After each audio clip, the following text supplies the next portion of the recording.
नमस्कार दोस्तों, स्वागत है आपका। अगर आप हरियाणा पुलिस में नौकरी का इंतज़ार कर रहे हैं तो आज की यह जानकारी आपके लिए काफ़ी महत्वपूर्ण हो सकती है।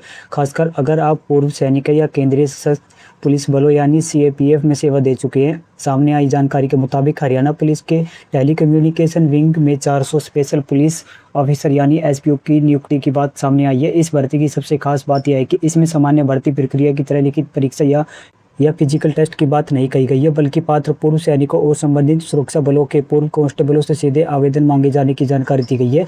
लेकिन वीडियो को आगे बढ़ाने से पहले एक जरूरी बात, यह जानकारी उपलब्ध कराई गई समाचार सामग्री पर आधारित है। आवेदन करने से पहले उम्मीदवारों को हरियाणा पुलिस की आधिकारिक सूचना और अपने जिले से संबंधित नोटिस को जरूर सत्यापित करना चाहिए, क्योंकि तारीखों और नियमों में आधिकारिक स्तर पर बदलाव संभव हो सकता है। तो चलिए इस पूरी जानकारी को आसान भाषा में समझते हैं। कौन आवेदन कर सकता है, उम्र कितनी होनी चाहिए, कितनी सेवा जरूरी है, आवेदन किस तारीख को होगा, कौन कौन से दस्तावेज ले जाने होंगे, चयन कैसे होगा, चयन के बाद कितनी सैलरी मिलेगी। सबसे पहले जानिए 400 पदों की पूरी जानकारी के अनुसार हरियाणा पुलिस के टेली कम्युनिकेशन विंग में 400 स्पेशल पुलिस ऑफिसर यानी एसपीओ की नियुक्ति की जानी है। इस भर्ती में सबसे महत्वपूर्ण बात यह है कि सामान्य भर्ती आयोग के माध्यम से लिखित परीक्षा कराने की बात नहीं है।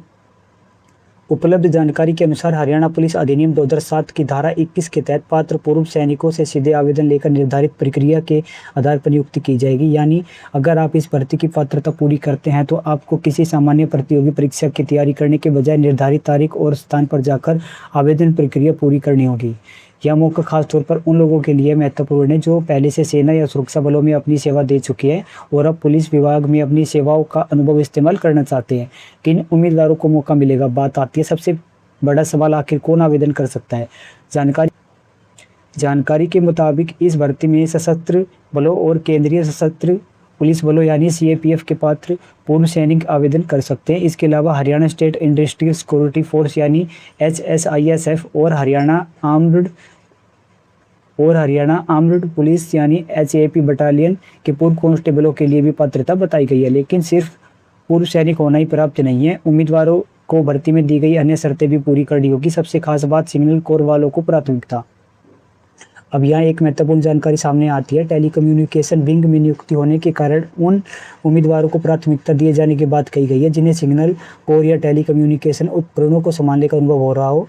यानी अगर किसी उम्मीदवार ने सेना या किसी सुरक्षा बल में रहते हुए संचार व्यवस्था, रेडियो कम्युनिकेशन, सिग्नल सिस्टम या टेली कम्युनिकेशन से संबंधित काम किया है तो उसे इस भर्ती में प्राथमिकता मिल सकती है। इसके अलावा सुरक्षा बलों और सीएपीएफ के सिग्नल कॉर्प्स में सेवा दे चुके पूर्व जवानों को भी प्राथमिकता मिलने की जानकारी दी गई है।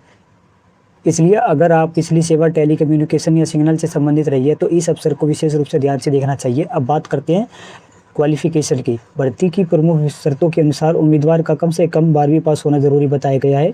इसके साथ उम्र की बात करें तो उम्मीदवार की उम्र 25 वर्ष से कम 50 वर्ष से अधिक नहीं होनी चाहिए। यानी 25 से 50 वर्ष की आयु सीमा के उम्मीदवार इस भर्ती की पात्रता में आ सकते हैं, वे बाकी सभी शर्तें पूरी करते हो।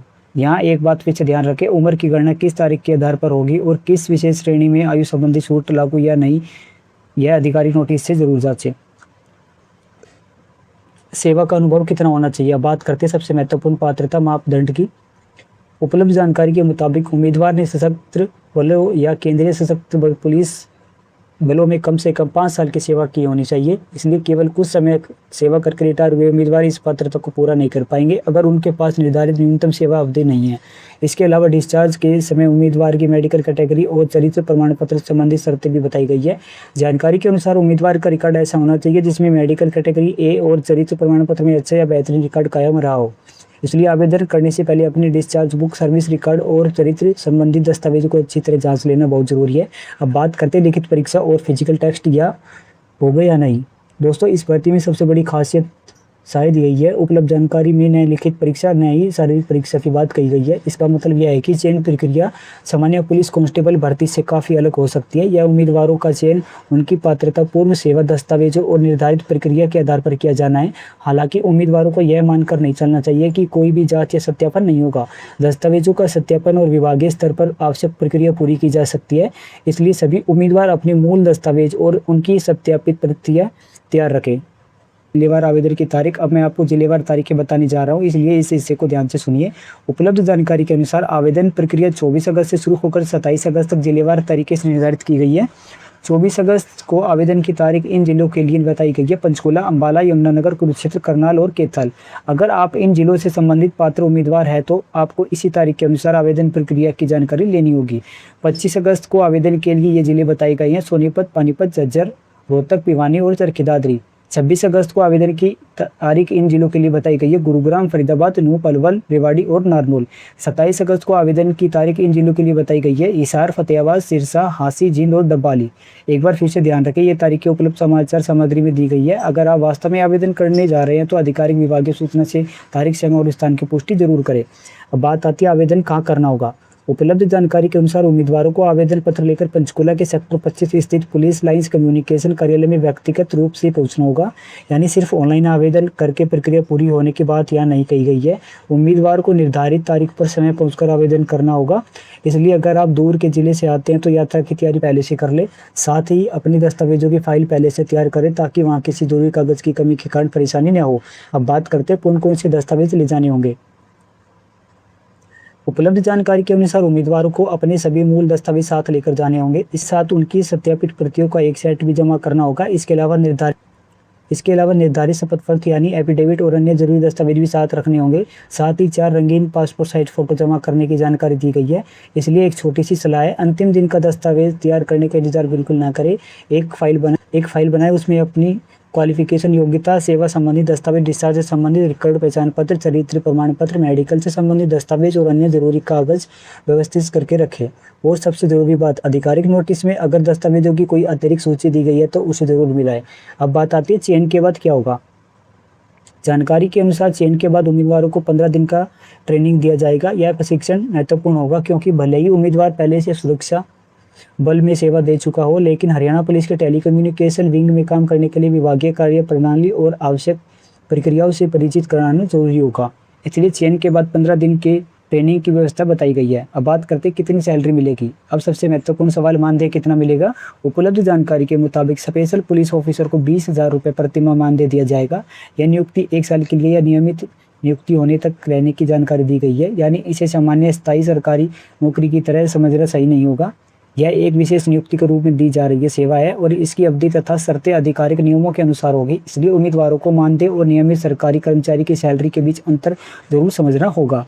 अब बात करते हैं वर्दी के लिए भी क्या पैसा मिलेगा। इसके अलावा उम्मीदवारों को वर्दी और अन्य संबंधित जानकारी के लिए 3,000 रुपये एक मुक्त वर्दी भत्ता दिए जाने की जानकारी है। यानी नियुक्ति के बाद वर्दी संबंधी खर्च के लिए अलग से यह राशि मिल सकती है।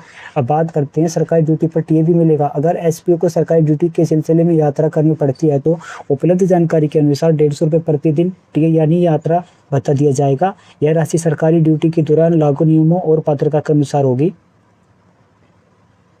अब बात करते हैं ड्यूटी के दौरान मृत्यु या चोट होने पर क्या मिलेगा। अब इस भर्ती से जुड़ी एक महत्वपूर्ण जानकारी, उपलब्ध विवरण में ड्यूटी के दौरान अलग अलग परिस्थितियों में आर्थिक सहायता प्रावधान बताया गया है। अगर ड्यूटी के दौरान मृत्यु होती है तो 10 लाख रुपए तक की सहायता की बात कही गई है।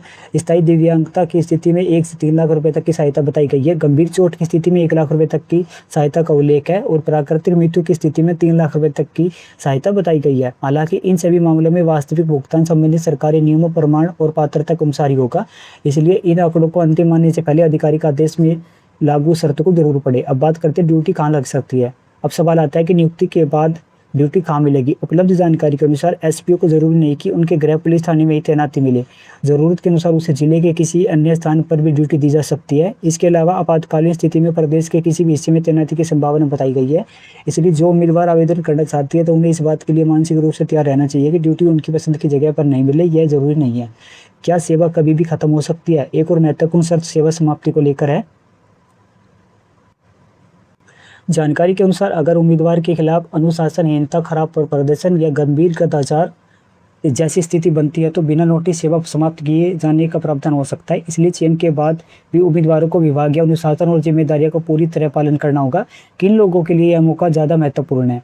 अगर आप सेना या सीएपीएफ से रिटायर हुए हैं और आपकी उम्र निर्धारित सीमा के अंदर है, आपके पास कम से कम 5 साल की आवश्यकता सेवा है और आपका रिकॉर्ड अच्छा है तो यह अवसर आपके लिए महत्वपूर्ण हो सकता है।